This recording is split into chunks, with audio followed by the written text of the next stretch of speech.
Hey everybody. All right, so you should be in the midst of breaking down the forms. This is frustrating in the beginning, believe me. Um, but once you get the big objects, your reference points, some large forms in the center of your drawing complete, then it's all downhill from there. So I'm kind of in that zone right now. So you kind of see I drew the water pitcher, which is right here. I did not include the handle or the spout yet. I'll do that at the very end. I also include this plastic form, which was a very challenging piece to draw because the more I started to observe it and analyze it, the more curves I recognized. At first I thought it was a lot of straight lines. And it's true, I mean, it's derived from straight lines, like a rectangle, but then you have to curve everything. So every part of this is curved, and there's 3 different components. So I recommend not using an object like that in your still life for learning the system that I'm teaching. I recommend just something simple, like cylinders, rectangles, pyramids, cone-shaped forms. Okay, so I'm here now, and from last time, I drew this too short or thin. And the reason being is because I measured the height and width of what I see, but I did not take into consideration that it's already rounded, so there used to be a rectangle there which made it bigger. And I didn't figure that out until I drew it, and it's going to happen quite often. So then I had to expand it. I expanded the width. I redrew my lines, and then I have it where I want it now. Another change I made was my ellipse.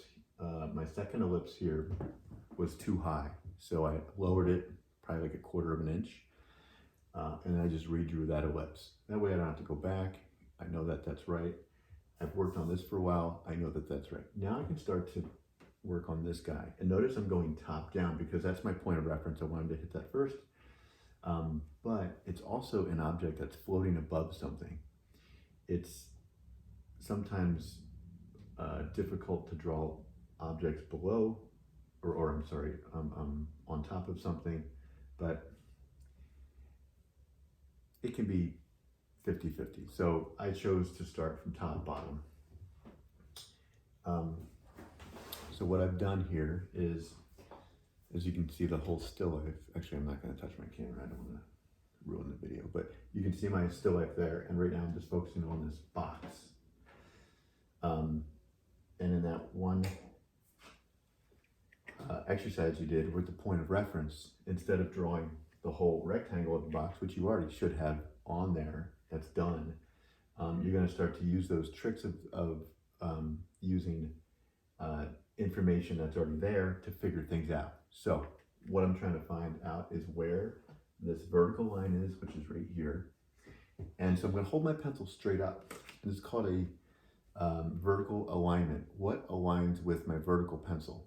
You can do so much with your pencil. You can also do the same with the side of a ruler. You're not using a ruler for measuring, you're just using it as a straight edge, the same way you would with your pencil. So I'm going to hold my pencil straight up, but basically I'm holding my pencil straight up and I'm trying to put it in line with that corner, and I'm seeing where my pencil intersects the form. From the camera's point of view, which is kind of tricky, from the camera's point of view, it intersects it on the side, but from my point of view, it intersects it right there in the center because I'm a little bit to the left of the camera. Another thing you have to really think about is when you come back to your drawing area, you want to be in the exact same spot. So I do recommend, if you want to tape your floor, just don't ruin the floor, but if you want to use the yellow tape, it comes up pretty easily, and that way you could be sitting in the same position each time. Do not move back and forth because you're going to get different measurements every single time. The camera is only 3 inches away from my head, yet it translates in 6 inches of difference there, most likely. So it's very important that you go back to where you were. Okay, so I figured out where this line is. It looks like it's dead center from my viewpoint because I'm kind of back here, so I'm even further from the camera. And you can kind of see what I'm doing. I'm holding this straight up. I'm seeing how it's intersecting that my point of reference, which is the water pitcher, and it seems like it's like dead center. So and then the more I analyzed it, it was a little bit to the right of center, just a smidge to the right. So what I do, I already have my center established.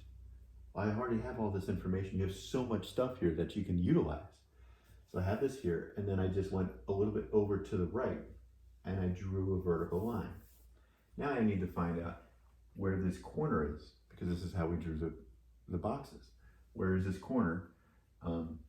And all I need to do is find out, I can't see the back, but I can see the end of this plastic thing here, Tupperware, and I can measure that distance. So I'm basically going to measure the distance between the bottom of the Tupperware, slide my hand down to the corner, and I'm going to compare it to something. I tried other things to compare it to, but in this case I compared it to the width of my point of reference, the width of the water pitcher. Remember, the widest part is at the bottom, and that's what represents that original rectangle. So that's what I'm going to use as a measuring point. So I counted 4 times. I counted almost perfectly 4 times into the water pitcher. The distance between here, which is the bottom of the plastic thing, to there, counted 4 times. I'm sorry, I'm trying to do this. Oh man. I can't. 4 times this way into the water pitcher,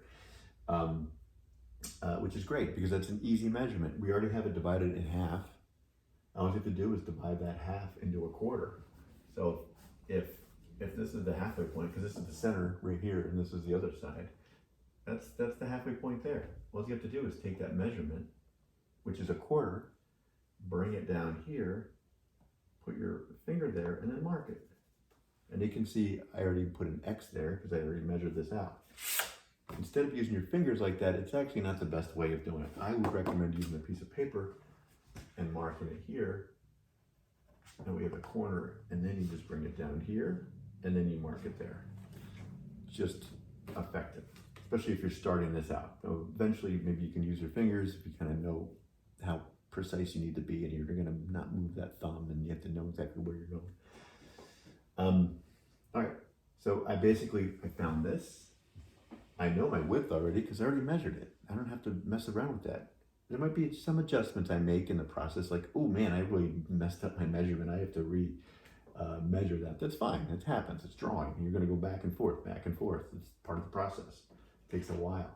It's never gonna get it the first time. All right, so I'm gonna sight this angle, and in your case, I'm gonna use the top of this ruler, and I'm going to sight this angle there, right? And I strike it, and I'm going to sight this angle here, and I'm going to strike it.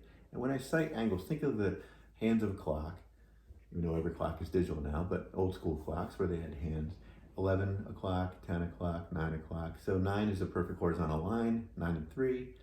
10 goes up, 11 goes up. 12 is a perfect vertical, maybe between 11 and 12, you know. So that's how you're thinking about these angles when you're sighting, because it translates here. This is a flat surface. Everything's going to be an angle of some sort to create this illusion of space. That being said, I'm going to start to sight my angles from my vantage point. So I'm going to lean back here and kind of see what I'm doing a little bit. And then I'm turning my body. So now that I have it, I'm going to hold my arms like straight as I possibly can. And I'm extending my arms all the way out because I'm leaning back in my seat, and that's where I'm drawing from. I'm going to pull or turn my body. I'm basically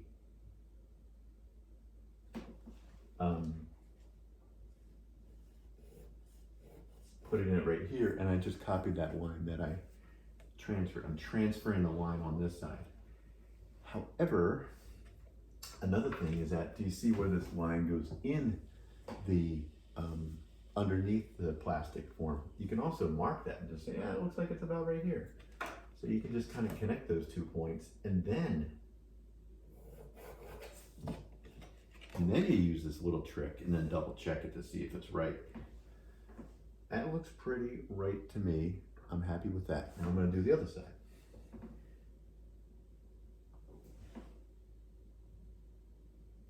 It looks like it connected to there.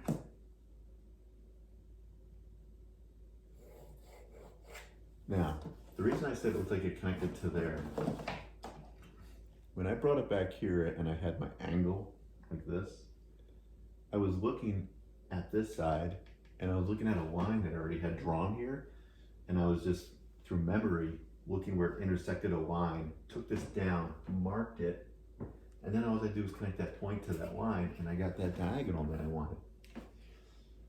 I'm happy with that.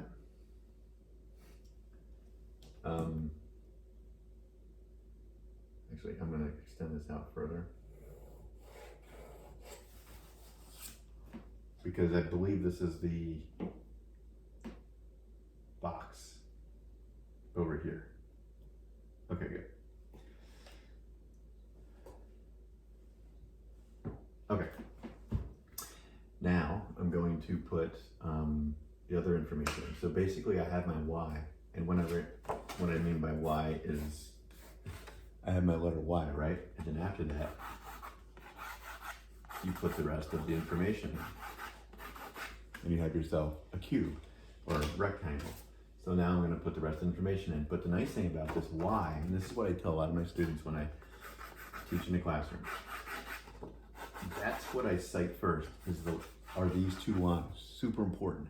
And then from there, you can take that line, pull this down, and then angle towards it. From here, you pull this down and then angle towards it, because lines converge. Not too much, that's a little too much, but just angling it towards it. And then I do the same thing back here. I go from here, I bring it back. Right here, it's parallel to, and then I would just angle towards it. So you want to make sure this angles towards that, this angles towards that, because these lines are going to converge to a vanishing point. Same with these lines, they're going to converge to a vanishing point. So you kind of see this changed a bit. Now it's going back in space,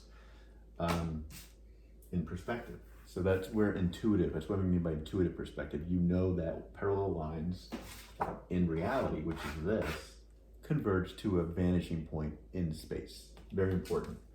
So now that I've done this, now I'm going to just use intuitive perspective, and then I'm going to double check myself by citing. So maybe I'll cite first, and then I'll do intuitive perspective.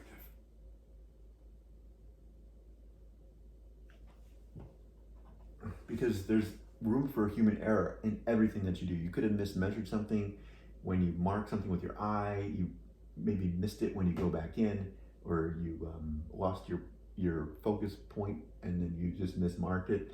So all these human error elements in the process of drawing, you need to just go back and double check. You're gonna make a mistake. You're not a machine. It's just part of the process. All right, so I cited this line. I connected my points that I just made. And what I'm going to do is I'm going to take this line, I'm going to pull it down here, and look, it converges. What I mean by that is I went from here, and I'm trying to slide down, keeping this ruler straight as I possibly can. I'm sliding down, and I'm comparing it to the line that I made now.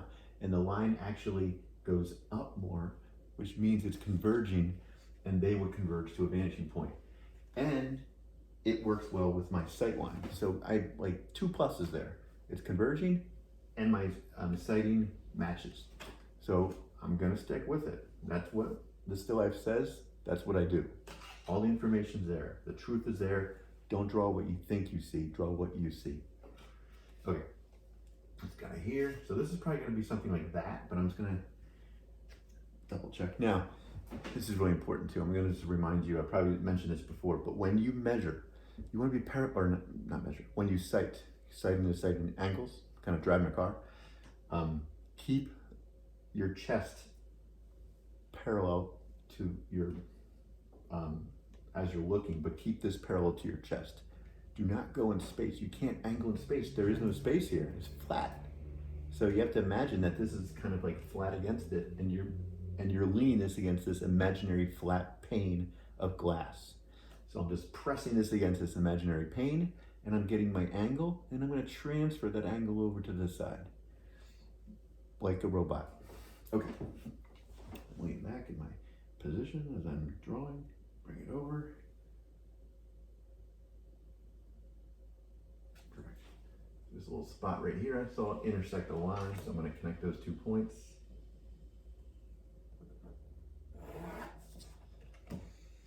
Now I'm going to double check to see if my lines converge enough. Yeah, they converge. I'm happy with that.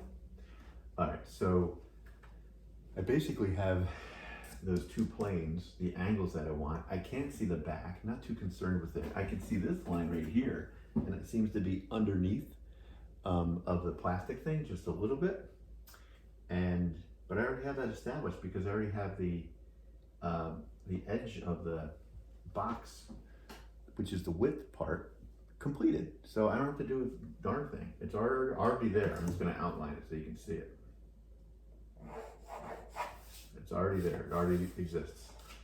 The other thing I need to do is just put this line in. But I will say I'm going to ask you guys to make things appear transparent. So I'm going to draw it through as if I can draw the back of the box. And that's where things get a little tricky and frustrating. But hold on. So I'm going to sight the angle on the other side. Keep it parallel to me. Get my same position.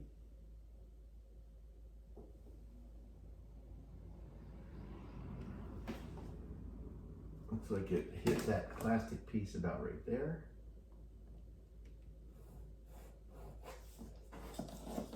And I'm going to double check something to see if this slides over. Yep, it does. All right. So, a couple things. And I may have moved my body position since the last time I've drawn because I'm constantly setting up the camera, and it's not easy for me to teach in this little tiny window.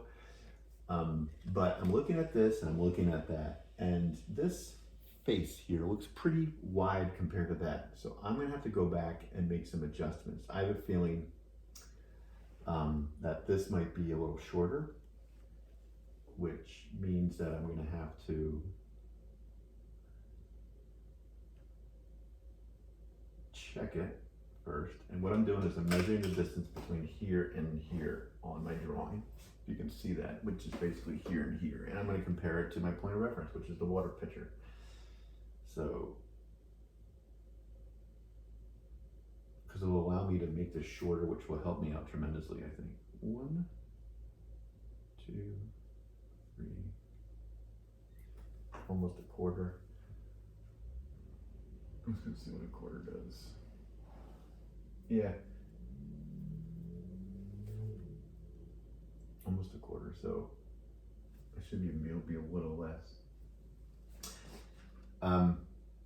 So my original measurement, it's changed slightly, and possibly because I've moved around a little bit, and I'm gonna shorten this box just a hair. Not a big deal. Let's show you how it works. So I'm shortening the box that much.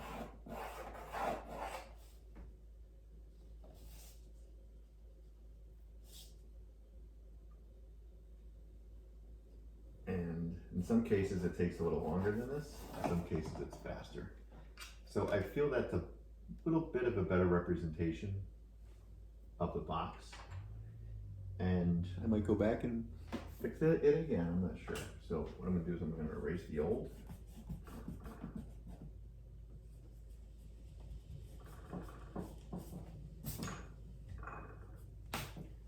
And see where we are now. I think I'm okay with that.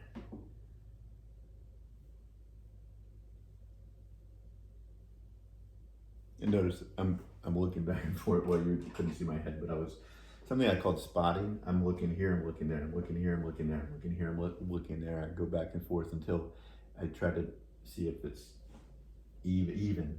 But there's something about this plane here that's giving me problems. I might go back to what I originally did. I'm just going to measure the plane. It's probably because I'm moving around so much. Okay, so I'm going to measure the right plane, see how many times it counts into the left plane. 1. Less than 2, so let me see here. 1.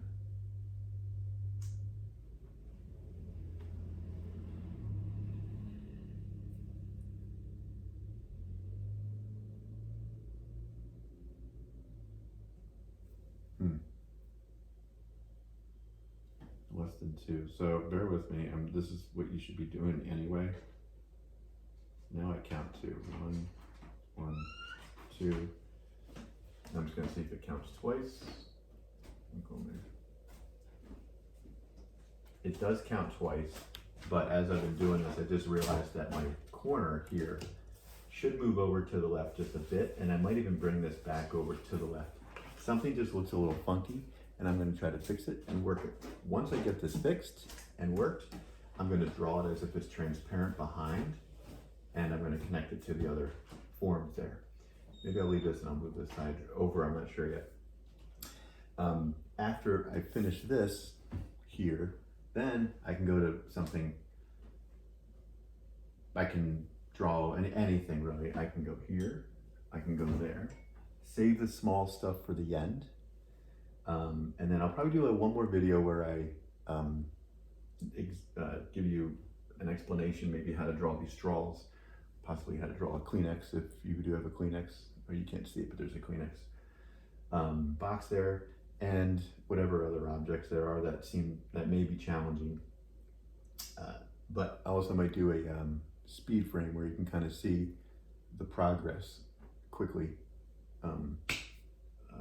speeding up the process on the video. All right, if you have any questions, please reach out.